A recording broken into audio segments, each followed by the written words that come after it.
Meus irmãos, abram suas Bíblias em Marcos capítulo 9. O texto já foi lido essa noite. Marcos capítulo 9. Para você que esteve semana passada, nós estudamos o texto de Marcos capítulo 8. E depois do 8, vem o 9. E é o texto que nós vamos estudar hoje. A gente estava falando de quando criança aqui, eu falei quando criança. Eu não sei se você já passou por alguma frustração. Não sei se você já passou, talvez quando criança, quando adolescente, jovem, adulto, você estava muito ansioso por algo e se frustrou. Talvez um presente que você queria tanto, você se frustrou quando você ganhou o presente no dia do seu aniversário. Tá chegando o Natal, vou ganhar presente. E você não vê a hora de chegar dia 25 de dezembro para o seu pai te dar aquele presente. E você se frustra com o presente. Talvez você já se frustrou esperando um filme. Toda hora tá passando o trailer daquele filme. E eu quero logo que chegue no cinema. Eu chego no cinema. Todo mundo está no cinema para assistir aquele filme. Termina o filme e não era o que eu esperava. Você já passou por alguma frustração por algo que você esperava? Eu lembro quando eu era criança, mais uma vez, não faz tanto tempo. E a minha grande família, alguns conheceram ontem a grande família. A gente fazia no Natal o amigo secreto, né? O amigo oculto. E eu lembro que aquele ano eu queria ganhar uma camiseta do melhor time do mundo. Você vai descobrir qual é daqui a pouco. E eu estava naquela ansiedade, porque tinha até lista de presentes. Na turma fazia lista de presentes. E lá eu coloquei camiseta do São Paulo Futebol Clube. Eu vou ter que ganhar essa camiseta. Chegou o dia do amigo secreto. Aí vai lá meu tio. Eu tirei, a pessoa assim, vai, tudo aquela história, né? E me deu uma caixinha. E eu naquela ansiedade de rasgar tudo, que fazer frescura, rasguei tudo. Não era a camiseta do melhor time do mundo. Naquele momento eu lembro que eu chorei e muito. Minha mãe teve que me tirar da sala, conversar comigo, fora do ambiente ali de festa, que para mim já tinha acabado a festa, porque eu tinha me frustrado. Eu estava esperando, eu coloquei lá no papel o que eu queria, e ele não deu o que eu queria, não era o que eu esperava. Não quero isso também, não quero brincar mais. Já teve isso? Já aconteceu isso com você? Também não brinco mais. Que frustração. O restante da história eu conto depois. Mas quando a gente olha aqui para o livro de Marcos, é muito interessante, e nós já falamos sobre isso semana passada, os discípulos ainda estavam cegos, lembram disso? Eles não conseguiam enxergar quem de fato era Jesus. E aí, Pedro, tu és o Cristo. Ponto para o Pedro. Só que logo em seguida, Jesus fala o que deveria acontecer. O que era necessário para acontecer com o Filho do Homem. É necessário que sofra, é necessário que morra, é necessário que todos o rejeitem. E Pedrão chama Jesus no canto e adverte Jesus. E aí mostra para nós, logo em seguida, o negar-se a si mesmo, que você como discípulo de Jesus, você vai passar por morte e vergonha. Você como discípulo de Jesus, você vai ser rejeitado. Nega a si mesmo, toma a sua cruz e siga Jesus. Jesus mostrou o preço que ele teria que pagar e mostrou o preço que nós como discípulos deveríamos pagar. Negar a nós mesmos, deixar todas as nossas vontades de lado em favor do nome de Cristo. Aquele que perder a sua vida em meu nome vai ganhar. Lembram disso? Foi o último texto, semana passada. Imagina a mente dos discípulos.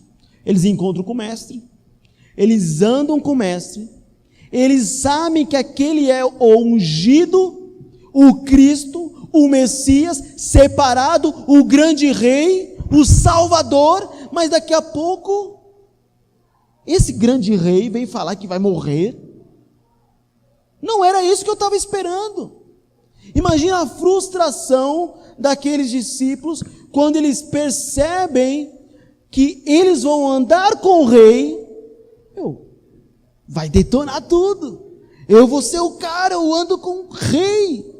Mas eles descobrem que o rei vai ser rejeitado. Não era isso que eu esperava por seguir a Jesus. Imagina você sentado semana passada e você descobre que o preço para seguir a Jesus é morte e vergonha, é perseguição, é rejeição no seu trabalho, na sua escola, na sua faculdade, dentro da sua casa. Poxa, pastor, não era isso que eu esperava. Se Jesus veio só para ser morto, se Jesus veio para ser derrotado, por que eu vou seguir Jesus? Se seguir a Jesus implica em sofrimento e morte, por que obedecê-lo? Para que eu vou seguir Jesus se minha vida vai passar por tanta perseguição? Por que eu vou seguir Jesus se eu vou passar por tanta dificuldade como crente? Se eu vou ser rejeitado na minha escola, se eu vou ser rejeitado na faculdade, se eu vou ser rejeitado no meu trabalho, se eu for ser rejeitado por todos que não amam Jesus, qual proveito nisso?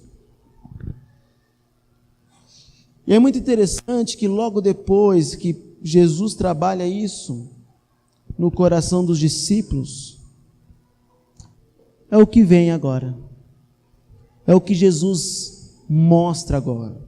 Olha o versículo 1 do capítulo 9. Logo depois de falar que deve negar negar a si mesmo, seguir a Jesus. Versículo 1, ele lhes disse: garanto-lhes que alguns dos que aqui estão, de modo nenhum, experimentarão a morte antes de verem o reino de Deus vindo com poder. Eu garanto que muitos aqui verão o reino de Deus com poder. Eu garanto isso. Aí vem versículo 2. 6 dias depois do quê? 6 dias depois da frustração no coração dos discípulos, vou negar a mim mesmo, vou passar por perseguição. 6 dias depois disso, Jesus tomou consigo Pedro, Tiago e João, e os levou a um alto monte, onde ficaram a sós. Ali ele foi transfigurado diante deles. 6 dias depois, Jesus mostrar o peso, o preço para seguir Jesus. Ele leva esses 3 discípulos à parte. Os discípulos com sono, algo acontece. Jesus é transfigurado. Olha comigo em Mateus. O que Mateus fala sobre a transfiguração, transfigurado? Olha Mateus capítulo 17. Mateus capítulo 17, versículo 2. Mateus 17, versículo 2. Diz assim: ali ele foi transfigurado diante deles. Sua face brilhou como o sol, e suas roupas se tornaram brancas como a luz. Vai comigo para Lucas. Lucas capítulo 9.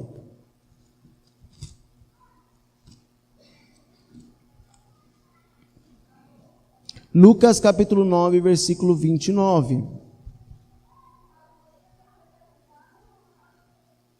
Enquanto orava, a aparência de seu rosto se transformou e suas roupas ficaram alvas e resplandecentes, como o brilho de um relâmpago. Jesus, ele leva apenas alguns discípulos para um lugar, e neste momento que ele está orando, o seu rosto se transforma, branco como o relâmpago. Versículo 3, suas roupas, de Marcos capítulo 9, suas roupas se tornaram brancas, de um branco resplandecente, como nenhum lavandeiro no mundo seria capaz de branqueá-las. Já viu aquela roupa branca? A sua lava-roupa lá, já fez isso alguma vez? A sua camisa, já fez milagre naquela sua camisa encardida? Faz tempo que você não tira ela do guarda-roupa. Por exemplo, nós, São Paulinos. Faz tempo que a gente não tira ela do guarda-roupa. Ela está amarela. Não tem máquina de lavar que vai fazer aquela roupa brilhar.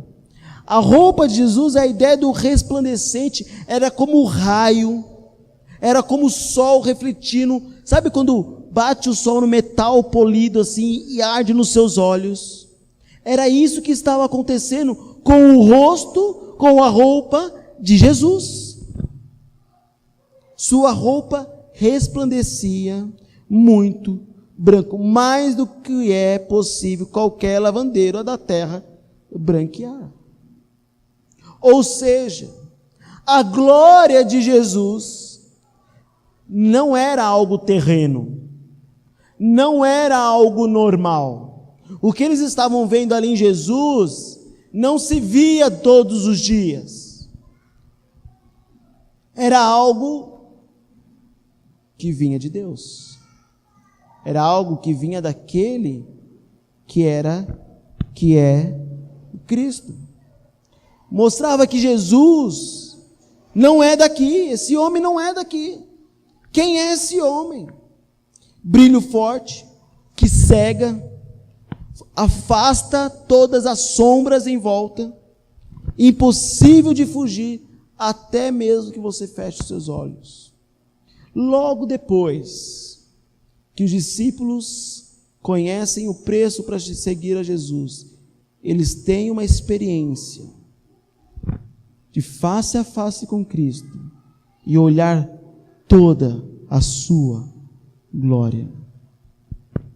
Imagina se você fosse um desses discípulos, frustrado, porque você vai ter que negar a si mesmo, porque você vai ter que ser rejeitado, você vai passar por morte e vergonha, e você é escolhido por Jesus para olhar a sua própria glória.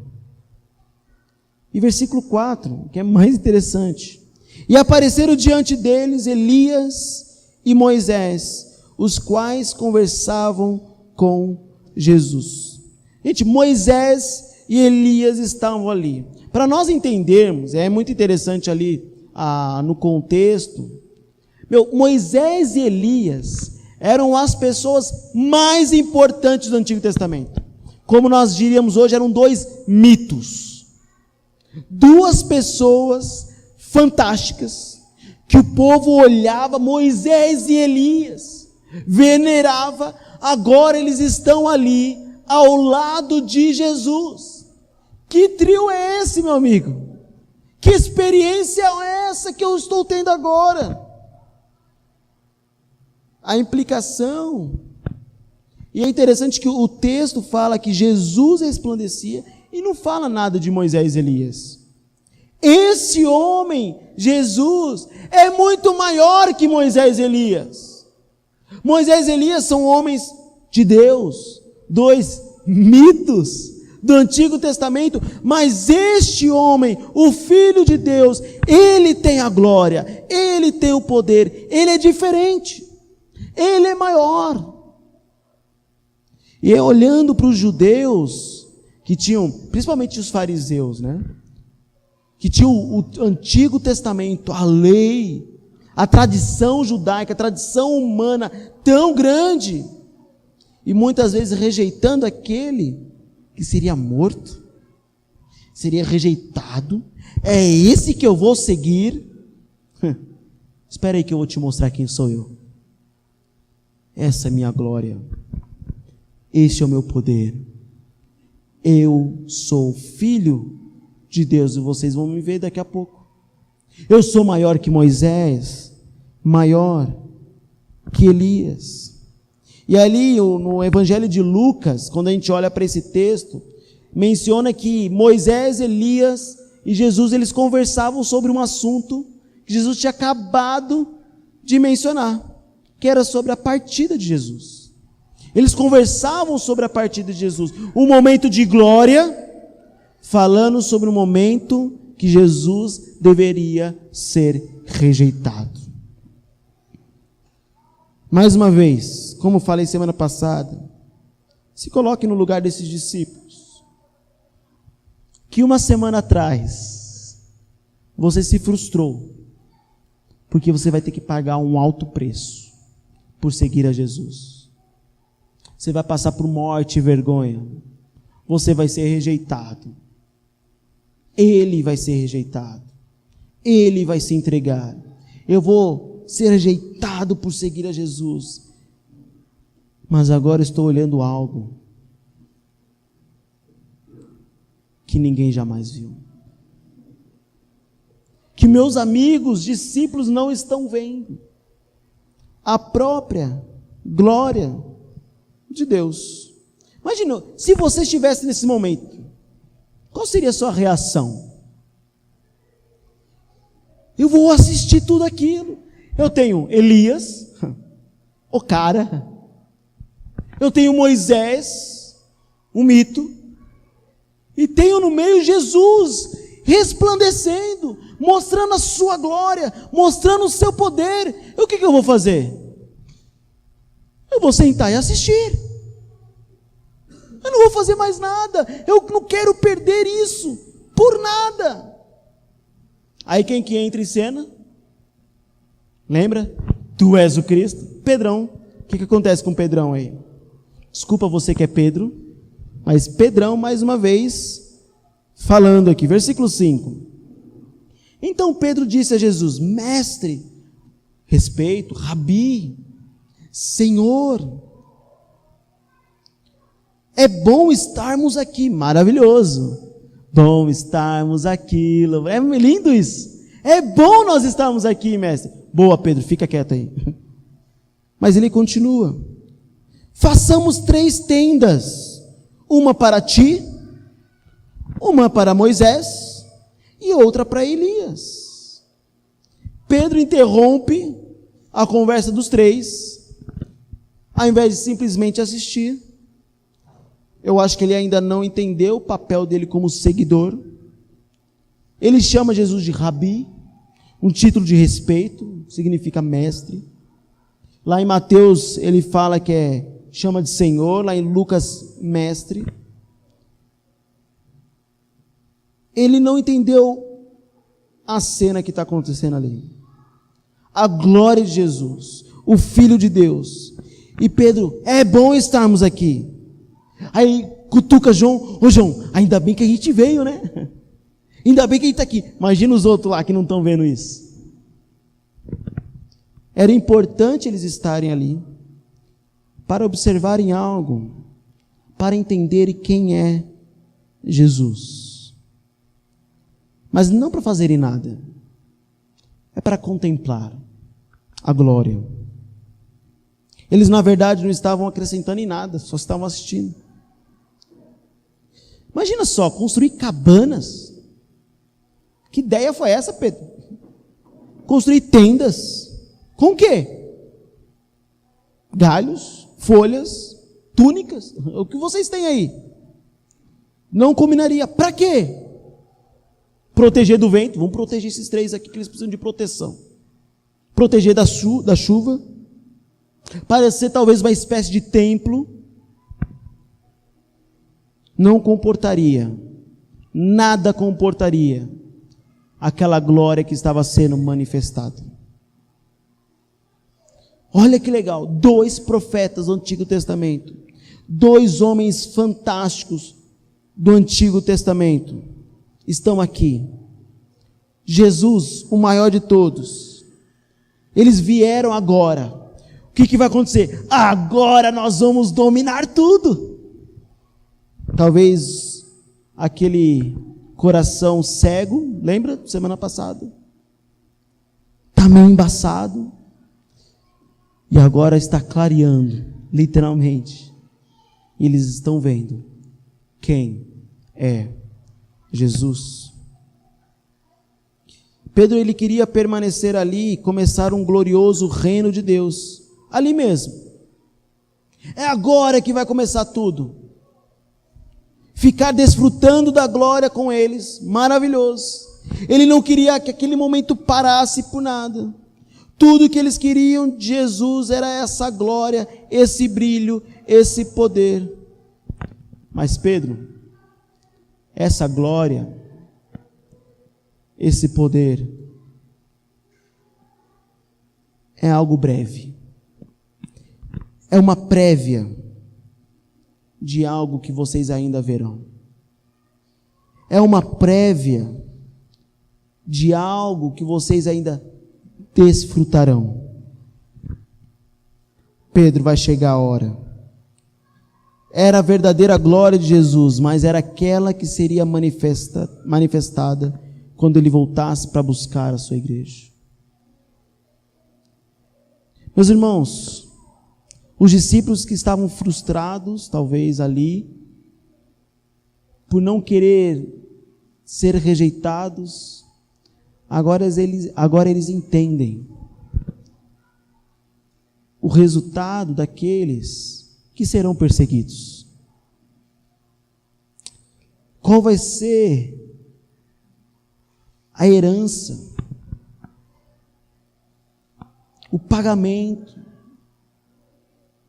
o presente, para aqueles que sim serão perseguidos, em nome de Cristo, em nome do Evangelho.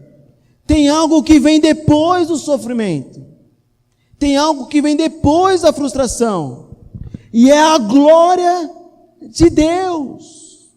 Você estará face a face com o próprio Mestre, você verá de fato quem Ele é, depois de passar pela perseguição,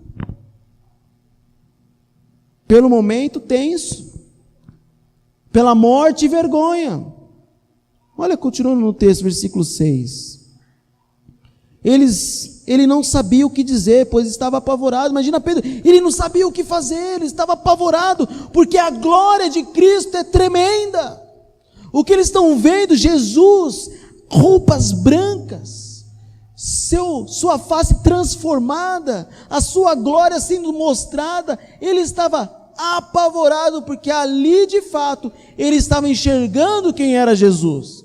Qual era o poder de Jesus? Isso estava acontecendo, versículo 7. A seguir apareceu uma nuvem e os envolveu. E dela saiu uma voz que disse: Este é o meu filho amado, ouçam-no. Lembra semana passada? Quem eles dizem que eu sou? E vocês? Quem vocês dizem que eu sou? Tu és o Cristo, o Filho do Deus vivo. Isso eles ouvem do céu. Este é o meu filho amado. Este homem é diferente. Este homem tem poder. Uma nuvem aparece.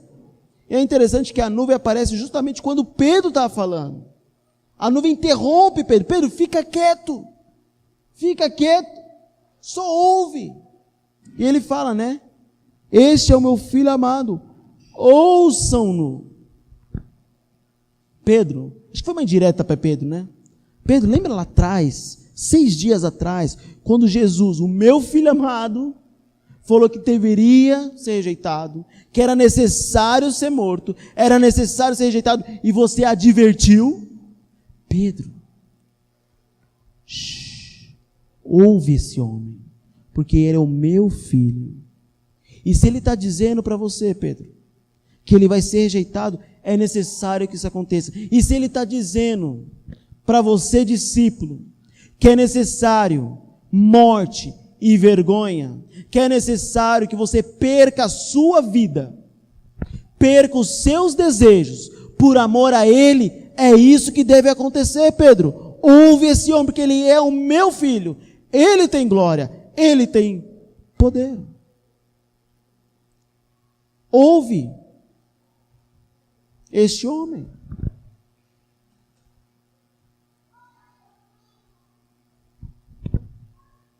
Repentinamente, quando olharam ao redor, não viram mais ninguém, a não ser Jesus.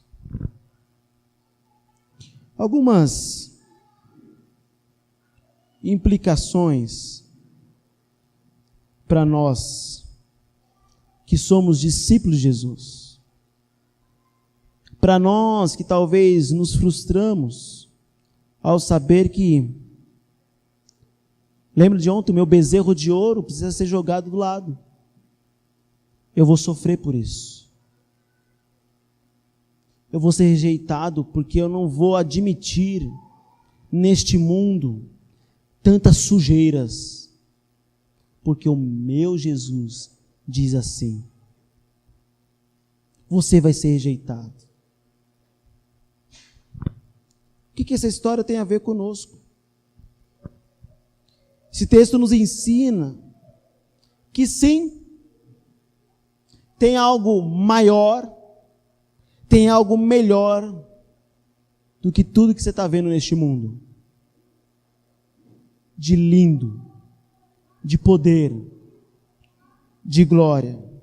A sujeira e suor de Jesus, ele demonstra a glória que é dele, a perfeição, a pureza, o brilho, que não é ofuscado por nenhuma treva, por nenhuma sujeira, por nada.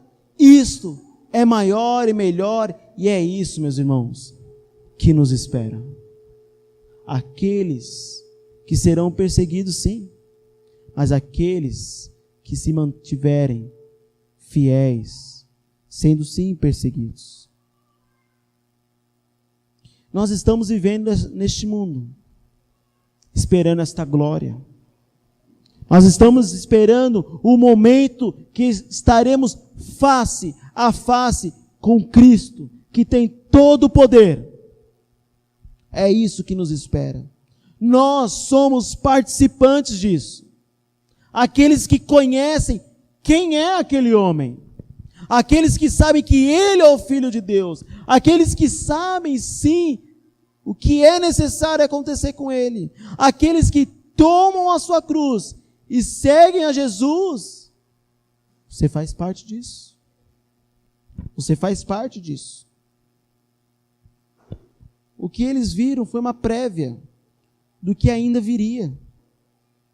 E Jesus, ele faz com que aqueles discípulos, eles entendem abertamente a humilhação e o que vem depois. O plano secreto, o que vem depois. Interessante quando nós olhamos para muitos textos da palavra de Deus, principalmente Hebreus capítulo 12. Olha que interessante, Hebreus capítulo 12.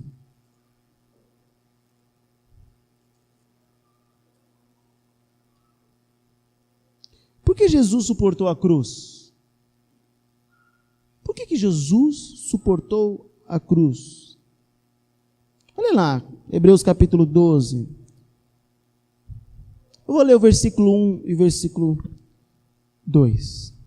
Portanto, também nós, uma vez que estamos rodeados por tão grande nuvem de testemunhas, livremo-nos de tudo que nos atrapalha e do pecado que nos envolve, e corramos com perseverança a corrida que nos é proposta, tendo os olhos fixos em quem?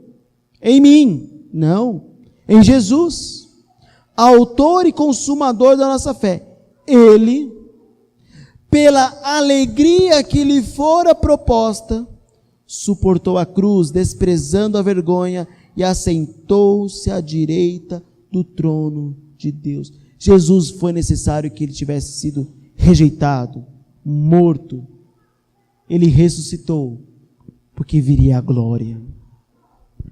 Por causa da alegria provindo da glória que lhe estava proposta, ele suportou a cruz. Ele sabia qual seria o resultado deste sofrimento, que todos nós, como discípulos, veríamos a sua própria glória. Pedro, meus irmãos, ele foi crucificado de ponta cabeça, por causa da glória que ele viu, por causa daquilo que ele defendeu. Estevão, o primeiro a morrer por ser um seguidor, ser um cristão, foi encorajado enquanto era apedrejado por causa da visão da glória de Jesus. Enquanto ele morria, enquanto ele sofria, ele via a glória de Jesus. Ali ele foi encorajado. A carta de Pedro é uma carta que mostra muita perseguição, um contexto de sofrimento dos cristãos, daqueles que seguem a Jesus, não por uma proibição imperial, mas por causa de calúnias, de tumultos. Os leitores são encorajados a se alegrar, mesmo em meio do sofrimento. Capítulo 1, versículo 18, exultamos com gloriosa alegria em Jesus, mesmo que nunca o vimos, porque amamos e temos fé nele. Vamos sofrer perseguição, seremos rejeitados, mas olha o que virá depois. Nós somos participantes, capítulo 4 de 1 Pedro, do sofrimento e da glória de Cristo. Não deve sofrer por fazer o mal, mas o bem com o nome de cristão. Eu vou sofrer, mas eu vou sofrer porque eu vou seguir a Cristo. Eu vou dizer não ao mundo. Eu vou ser perseguido, sim. Paulo, 2 Coríntios, capítulo 3, versículo 18, ele mostra que nós seremos transformados com glória, cada vez maior, ao contemplarmos Jesus. A transfiguração, o que aconteceu com Jesus, é uma pequena amostra do que nós também seremos um dia. Que nós também viveremos um dia. Apocalipse capítulo 21, mostra o dia que estaremos com Ele. Romanos capítulo 8, nenhum sofrimento é maior, é comparado com a glória que será revelada em nós. Então, para nós, vale a pena, no dia a dia lá no seu trabalho, você talvez ali, hoje nós ouvimos sobre trabalho, né? E quantas lições nós ouvimos ali, e mostrar o que é de fato o evangelho lá dentro do trabalho. Você não concordar com a vida que o mundo tem mostrado, que pessoas do seu trabalho têm vivido, você vai mostrar a diferença dentro da sua casa, para os seus familiares. Mas você vai ser rejeitado. Mas nada se compara com aquilo, com a glória que será revelada. O que nos espera, meus irmãos, é um grande presente. O que nos espera é a glória do nosso Deus. O que nos espera é a presença de Deus. Certo homem que não estava muito bem, e toda a igreja orando por ele, ele deu um testemunho falando para a igreja assim: irmãos, se eu for curado, vocês verão a glória de Deus. Mas se eu morrer, então eu verei a glória de Deus. Olha que perspectiva. Olha que visão. Eu estou sofrendo. E se eu morrer, eu verei a glória de Deus. Meus irmãos, isso deve trazer para nós, para o nosso coração, cada vez mais encorajamento, mais coragem para viver em nome do Senhor, para viver dizendo não a esse mundo, porque quando nós estivermos face a face com Ele, veremos a sua glória. As dores se tornam alegria quando você vive no seu dia a dia com a visão do que está por vir. As tentações, baratas. A vergonha é insignificante, serei rejeitado. Tudo bem, mas o que está me esperando, a glória que está por vir, eu quero continuar vivendo essa vida. Eu quero continuar sendo discípulo de Cristo. Comparado com o conhecimento da grandeza, do brilho de Cristo, vale a pena eu ser rejeitado. Lembra no início do meu presente frustrante? Lembra quando eu me frustrei com aquele presente que não era o que eu queria? Meu tio abriu outra caixa. Ele me deu outro presente.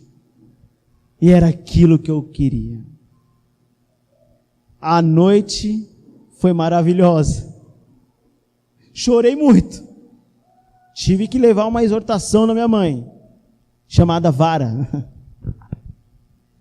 Mas como foi gostoso ali depois de receber o presente que eu tanto queria. Meus irmãos, o evangelho que tem sido pregado hoje, e como o pastor Mendes mencionou ontem, é o evangelho fácil, barato. Siga Jesus, você vai ter tudo o que você quer. Não. Vai ser difícil. Não vai ser fácil. É o que Jesus falou para os discípulos. Negue a si mesmo. Toma a sua cruz e siga-me. Mas algo que vem depois, o grande presente de Deus, que é a vida eterna, deve nos encorajar cada dia a viver para a glória de Deus como discípulo de Cristo.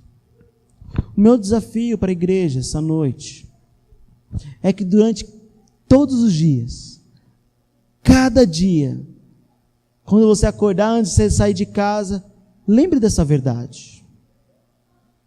Lembre da verdade que nós temos a vida eterna em Cristo Jesus. Lembre do que Ele fez por você naquela cruz. O que foi necessário ser feito. Trouxe a cada um de nós o privilégio, o presente de vivermos a vida eterna com Ele. Nos deu o presente de vermos futuramente a glória dEle. Isso foi o preço da morte, ressurreição de Cristo. O resultado de nós vivermos intensamente por nosso Deus, crendo que Ele é o Cristo, crendo que Ele é o Filho de Deus, que não há salvação em nenhum outro senão nele, como resultado disso, é perseguição. Mas como resultado de uma vida de perseguição, de tribulação, é a glória. É a glória de Deus. Baixe sua cabeça, feche seus olhos. Enquanto o pessoal da banda pode chegar aqui na frente. Os discípulos estão começando a enxergar quem é Jesus. Agora os discípulos conseguem ver a glória de Jesus. Como é grande esse meu Deus. Jesus demonstrou a sua própria glória logo depois de ter mostrado o preço de segui-lo. Ore de seu lugar e agradeça a Deus por isso. Louve a Deus pelo privilégio que você tem de ouvir Cristo Jesus na sua palavra. Parece estranho, mas louve a Deus por perseguições que você vai ter. Louve a Deus sim por isso. Porque logo logo estaremos face a face, como nós cantamos já essa noite, com Ele. Senhor Deus, muito obrigado, porque o Senhor nos ama tanto, a ponto de enviar teu filho amado, para morrer naquela cruz por nós, para sofrer em nosso lugar. Ó Deus, que cada um de nós perceba, ó Deus, quão maravilhoso é viver como seguidor de Jesus, como discípulo de Jesus. Ó Deus, não permita que o nosso coração deseje uma vida tranquila diante de um mundo tão longe do Senhor. Ó Pai, que nós possamos ser desafiados a cada dia por meio da Tua palavra, a dizer não a este mundo, não a nós mesmos, e sim, por uma vida de honra ao Senhor. Que nós demonstremos isso no nosso dia a dia, no nosso trabalho, escola, faculdade, nosso lar. Meu Deus, muito obrigado, porque o Senhor nos dá um grande presente, o maior de todos, que é a vida eterna em Cristo Jesus.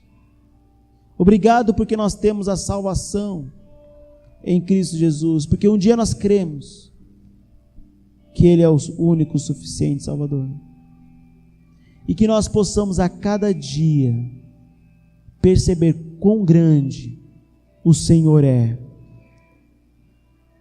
e que vale a pena, ó Deus, sofrer pelo Teu nome. É no nome de Cristo Jesus que nós oramos, agradecidos por tudo que o Senhor faz. Amém.